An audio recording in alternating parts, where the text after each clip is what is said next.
당신은 혹시 오늘도 남의 눈치를 보며 하루를 보내지는 않았는가? 내 나이에 이걸 해도 될까? 남들이 나를 어떻게 생각할까?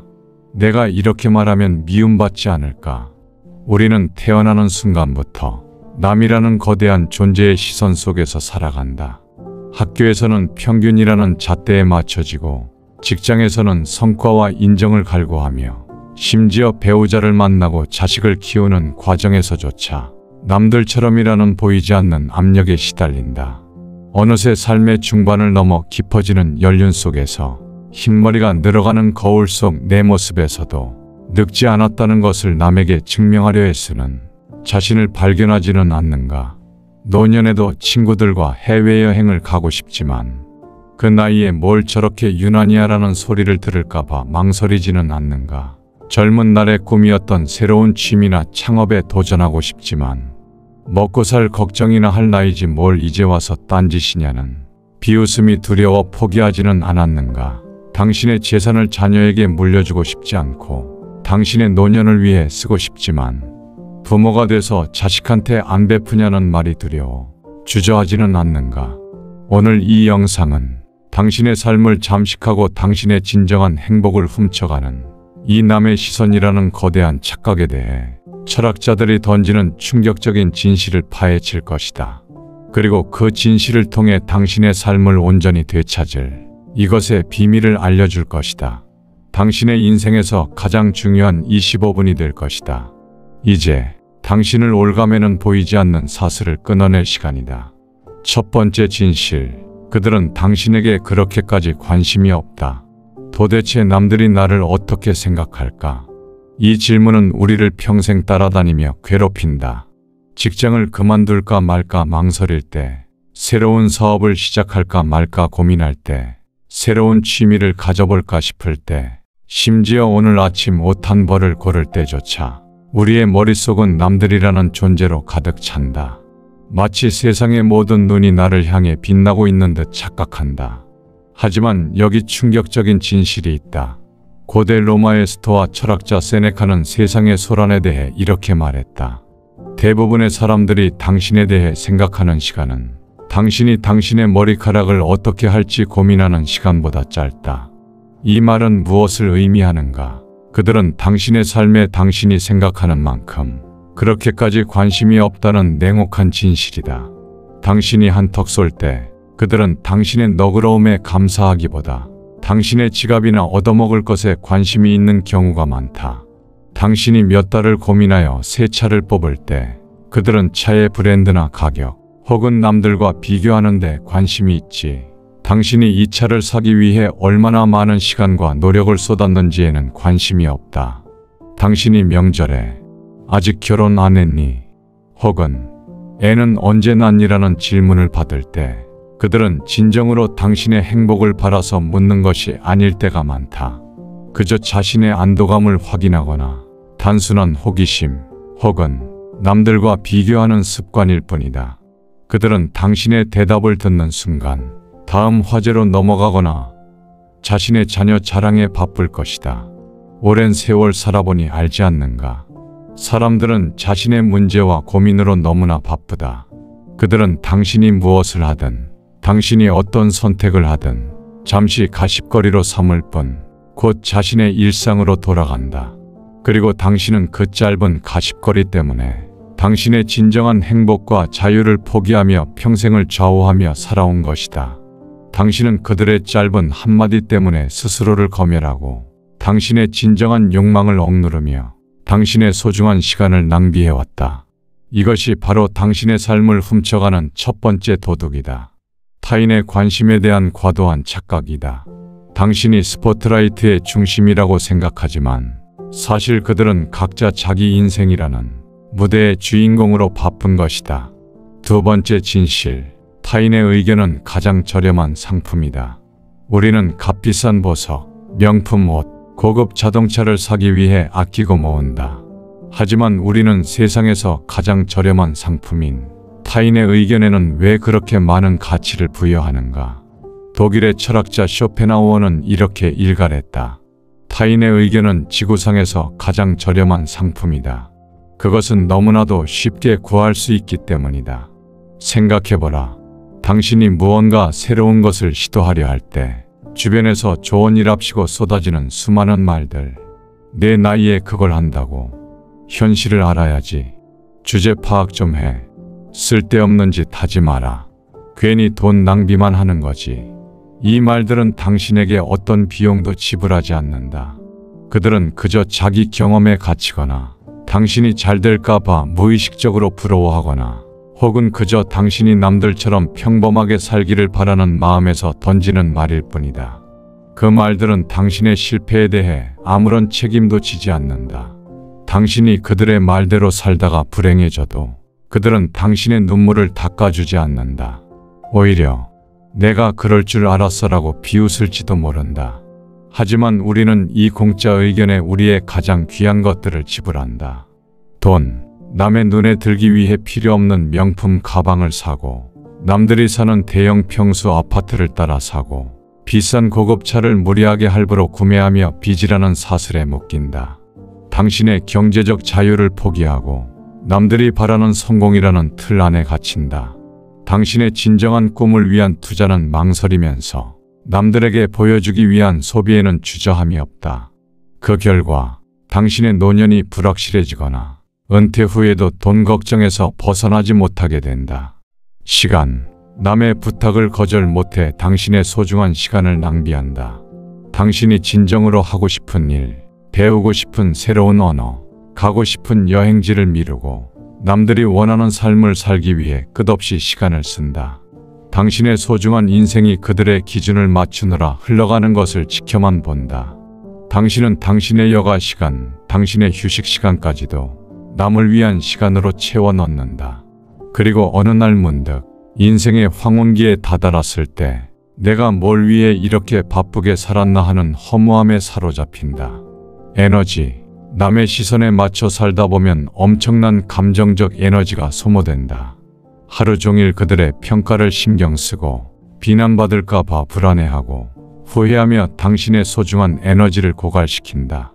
이 에너지가 있다면 당신의 꿈을 향해 달려가거나 당신의 건강을 돌보거나 당신의 내면을 성장시키는 데 쓸 수 있었을 텐데 당신은 그 에너지를 남에게 잘 보이기 위해 쓴다.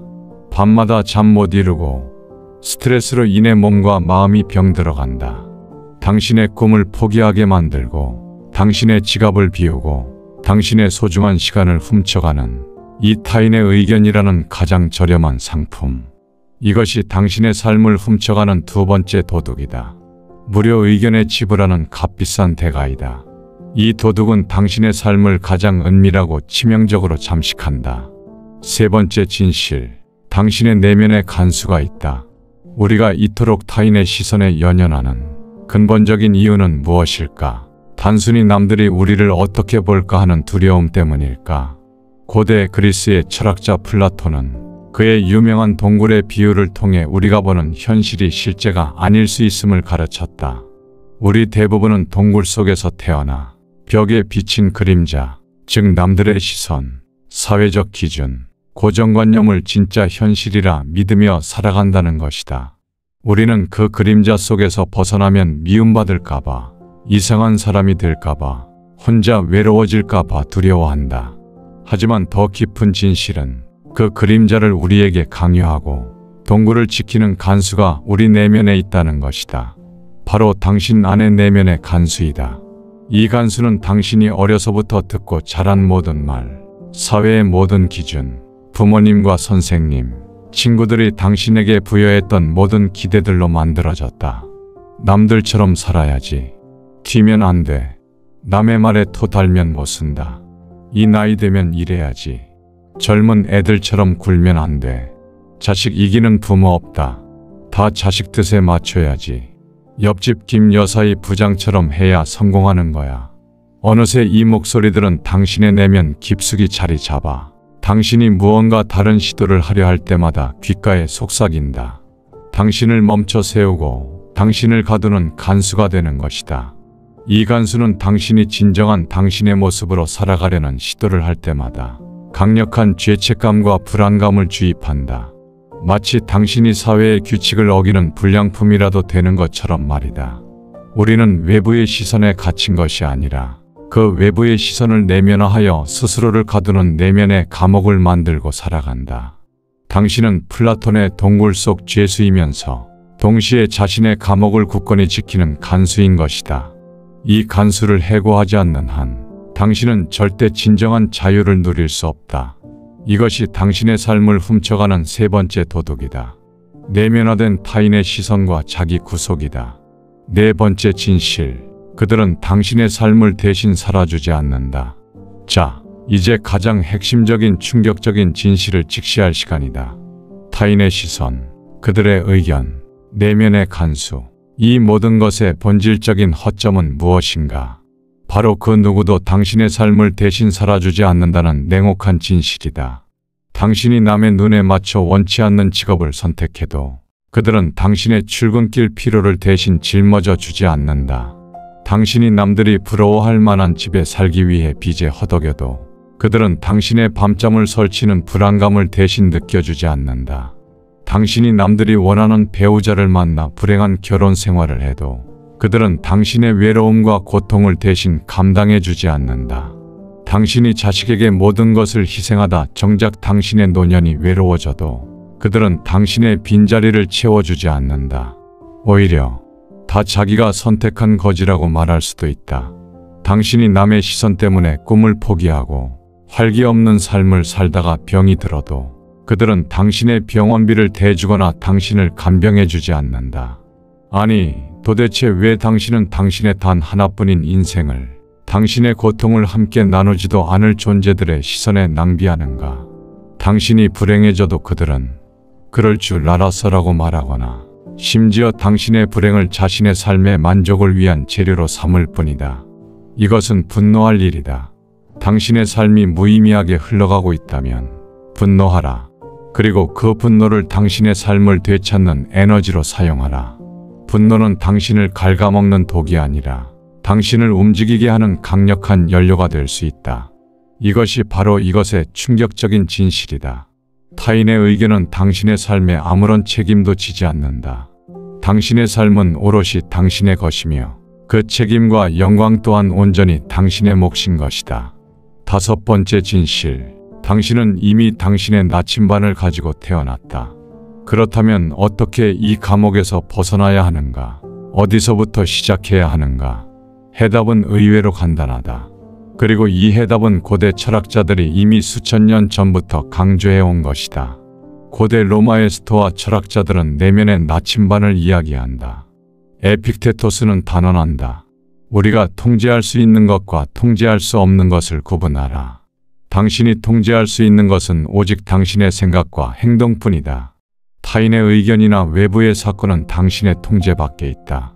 당신의 에너지를 통제할 수 없는 것에 낭비하지 마라. 그 에너지는 당신의 내면을 강화하고 당신의 삶을 주체적으로 이끄는 데 쓰여야 한다. 19세기 미국의 초월주의 철학자 랄프 waldo 에머슨은 자기 신뢰를 강조했다. 그는 이렇게 외쳤다. 인생에서 가장 어려운 일은 자기 자신이 되는 것이다. 그리고 덧붙인다. 타인의 목소리가 아무리 크고 매력적일지라도 당신의 내면의 목소리, 당신의 진정한 영혼이 이끄는 대로 살라. 그것이 당신의 길이다. 이 내면의 나침반이야말로 당신이 태어날 때부터 가지고 있었던 가장 강력한 무기인 것이다. 당신은 이미 자신을 위한 모든 답을 가지고 있다. 외부의 시선이라는 껍데기만 걷어내면 된다. 이것이 바로 당신의 삶을 되찾을 해법의 시작점이다. 내면의 나침반을 다시 발견하고 그 목소리를 전적으로 신뢰하는 것이다. 여섯 번째 지혜. 내면의 간수를 해고하고 당신의 삶을 리셋하라. 자, 이제 실질적인 지혜를 다룰 시간이다. 당신의 삶을 방해하는 내면의 간수를 해고하고 당신의 삶을 리셋하는 구체적인 방법들을 제시한다. 이 방법들은 당신의 삶의 연륜과 경험을 바탕으로 더욱 강력하게 작동할 것이다. 첫째, 당신을 흔드는 남의 목소리를 찾아내라. 그리고 그것이 누구의 말이었는지 구체적으로 기록하라. 종이와 펜을 들고 당신의 삶을 결정할 때 가장 많이 영향을 미쳤던 외부의 목소리들, 부모님, 선생님, 가까운 친구, 직장 상사, 혹은 막연한 사회적 통념 등을 적어보라. 그리고 그 목소리들이 당신에게 어떤 영향을 미쳤는지 솔직하게 기록하라. 땡땡땡은 나에게 이렇게 말했다. 그래서 나는 이렇게 행동했다. 그 결과 나는 행복했는가 아니면 후회했는가? 이 질문을 스스로에게 던지라. 이 과정을 통해 당신의 내면의 간수의 정체를 파악하고 그 뿌리를 뽑아낼 수 있다. 둘째, 그 목소리의 출처를 냉철하게 따져보라. 그들은 당신의 삶에 책임질 수 있는가? 당신에게 조언이랍시고 말을 던지던 그 사람들은 과연 어떤 삶을 살고 있는가? 그들은 진정으로 행복한가? 그들은 당신의 삶의 실패에 대해 단 일원이라도 책임질 수 있는가?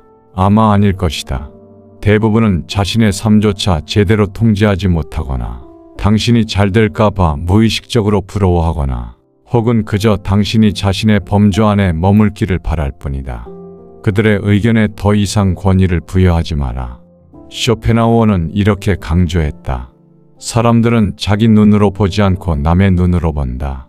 당신은 그들의 눈이 될 필요가 없다. 당신의 삶은 당신의 눈으로 봐야 한다. 셋째, 의식적으로 무관심을 연습하라. 그것은 냉담함이 아니라 평온이다. 스토아 철학에서 강조하는 무관심은 냉담함이나 무감각이 아니다. 그것은 당신이 통제할 수 없는 것에 대해 마음의 평온을 유지하는 지혜이다. 누군가 당신을 비난하거나 당신의 선택을 비웃을 때 그 말과 감정에 휘둘리지 마라. 그저 아, 저 사람은 저렇게 생각하는구나.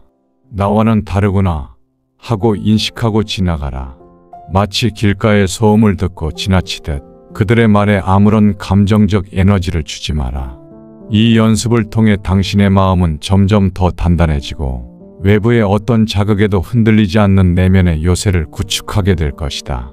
처음에는 어려울 것이다. 하지만 꾸준히 연습하면 당신의 평온함은 견고해진다. 넷째, 당신의 내면의 나침반을 재설정하라. 그리고 그 나침반이 가리키는 대로 용기 있게 나아가라. 당신이 진정으로 무엇을 원하는가? 어떤 삶을 살고 싶은가? 남의 시선을 완전히 배제하고 오직 당신의 마음이 이끄는 대로 꿈꾸라. 당신의 은퇴 후 삶은 어떤 모습이기를 바라는가? 어떤 새로운 도전을 하고 싶은가? 어떤 사람들과 시간을 보내고 싶은가? 종이에 구체적으로 적고 그 꿈이 이루어졌을 때 당신의 감정을 오감으로 생생하게 느껴보라. 이 과정은 당신의 잃어버린 자아를 되찾는 과정이다. 당신의 내면이 이끄는 대로 행동하기 시작하면 외부의 소란은 점차 희미해지고 당신의 길은 더욱 선명해질 것이다. 이 길만이 당신을 진정한 자유로 인도한다. 일곱 번째 지혜, 당신의 인생을 되찾았을 때 찾아올 놀라운 변화. 당신이 용기를 내어 남의 시선이라는 감옥에서 벗어나 내면의 나침반을 따랐을 때 당신의 삶에는 상상 이상의 놀라운 변화가 찾아올 것이다. 첫째, 진정한 내면의 평온과 자유를 얻을 것이다. 더 이상 남의 눈치를 보지 않으니 당신의 마음은 고요한 호수처럼 평화로워진다. 불안과 스트레스가 사라지고 당신의 에너지는 온전히 당신을 위해 쓰여진다. 당신은 비로소 당신의 삶의 진정한 주인이 된다.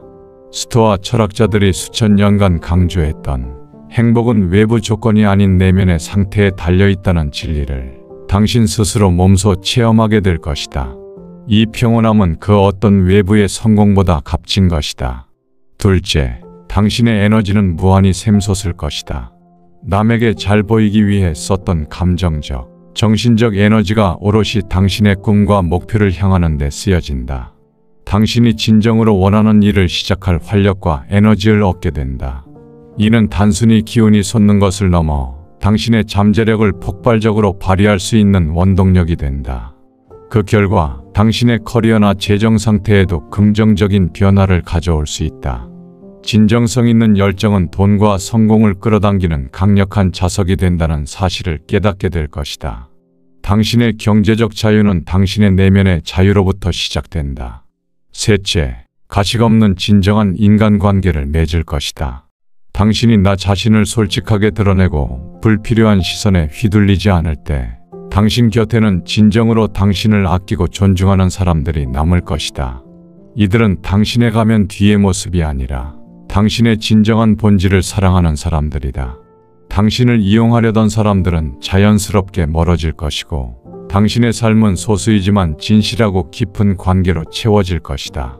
당신은 더 이상 호구가 아닌 존경받는 사람이 된다. 넷째, 당신의 삶은 당신만의 품격으로 빛날 것이다. 남들의 기준에 맞추는 삶이 아닌 당신의 내면이 이끄는 대로 살아가는 삶은 그 자체로 고유한 품격과 아름다움을 가진다. 당신은 더 이상 남의 복사품이 아니라 당신만의 고유한 색깔을 가진 예술 작품이 된다. 당신의 삶의 경험과 연륜은 그 품격을 더욱 깊고 풍성하게 만들 것이다. 당신의 주름 하나하나에는 당신이 살아낸 삶의 지혜가 새겨질 것이다. 결론은 아직 늦지 않았다. 지금 시작하라. 혹시 내가 지금 와서 이런 걸 바꿀 수 있을까? 이미 너무 늦은 건 아닐까 하고 생각하고 있는가? 절대 그렇지 않다. 당신의 삶의 경험과 연륜은 당신이 가진 가장 강력한 무기이다. 수십 년의 삶을 통해 당신은 이미 인간 본성을 꿰뚫어 볼 수 있는 지혜를 가지고 있다. 이제 그 지혜를 당신 자신을 보호하고 당신의 진정한 삶을 살아가는 데 사용하라. 지금 이 순간, 이 영상을 보고 있는 바로 이 순간이 당신의 삶을 바꿀 가장 빠른 때이다. 새로운 습관을 들이는 것은 항상 어려운 일이다. 특히 수십 년간 굳어진 행동 방식을 바꾸는 것은 더욱 그렇다. 하지만 작은 것부터 시작하라. 오늘 당장 당신의 마음을 불편하게 하는 작은 요구 하나에 아니오라고 말해보라. 또는 당신의 진정한 감정을 솔직하게 표현해보라. 이 작은 용기가 모여 당신의 삶에 거대한 변화를 가져올 것이다. 이것은 당신을 이기적으로 만드는 것이 아니라 당신의 삶을 더욱 온전하고 균형 있게 만드는 일이다. 스스로를 존중할 줄 아는 사람이 비로소 타인도 진정으로 존중할 수 있는 법이다. 당신은 당신이 생각하는 것보다 훨씬 더 강하고 지혜로운 존재이다. 당신은 착하지만 이제는 그 착함을 현명하게 사용할 줄 아는 사람이다. 당신은 친절하지만 결코 만만하지 않다. 당신은 당신의 삶을 온전히 누리고 남은 인생을 품격 있고 평온하게 보낼 자격이 있다. 오늘 이 영상이 당신의 마음에 작은 위로와 함께 큰 깨달음을 주었기를 진심으로 바란다. 만약 이 영상이 당신에게 의미 있었다면 주위의 소중한 분들과도 함께 나누어 주길 바란다. 좋아요와 구독, 당신의 소중한 댓글은 우리에게 큰 동기부여가 된다. 당신의 삶이 더욱 단단하고 평온해지는 데 도움이 되기를 간절히 소망하며